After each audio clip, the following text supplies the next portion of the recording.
હાલો ભાઈ, આજે હું પાલીતાણા જાત્રા કરવા જાઉં છું. આજે બીજું પોચોણ છે એટલે કોઈ યાત્રિક છે નહીં, એટલે આજ હું ડોળી બેહીને જાઉં છું. બે ડોળીવાળા ભાઈને આજ હું રાજી કરી દઈશ. બોલો જય જયસિંહ. આદિ જય જયસિંહ.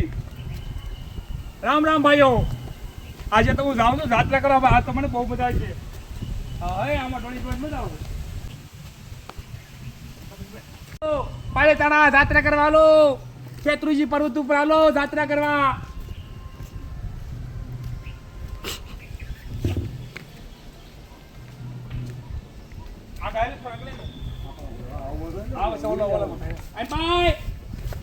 કેમેરામેન ફોકસ કરો. હે ભાઈજી કેટલું આગું છે? થોડુંક આગું છે કે હે તમને મુદ્દામાં તમે બે હું રાજી કરી દઈશ. કાંઈ વાંધો નહીં છે. તમને બે ને હું તમ તારે ચિંતા નહીં થાવ તો તમે બે ને તમે ખુશ કરી દઈશ. તમે હો આયા રાજી કરી દો. હાલો તમને આયા કેમ હાલો નહીં બે નું રાજી કરી દો. બે ને દાતા એવું કરી દો તો આજ હું જો છે આવી ગયું. હા આવી ગયું. છે. આ કોણ પકડ આપો. પૂરી જાવ છે. હા જો થઈ ગયું ભાઈ. હા થઈ ગયું ભાઈ. જાત્રા થઈ ગઈ. હા દાતા થઈ હવે બે ને રાજી કરી દઉં હું. હા રાજી કરી દો છે. હાલો ભાઈ રાજી થઈ ગયા બે જો તો રાજી છે રાજી છે.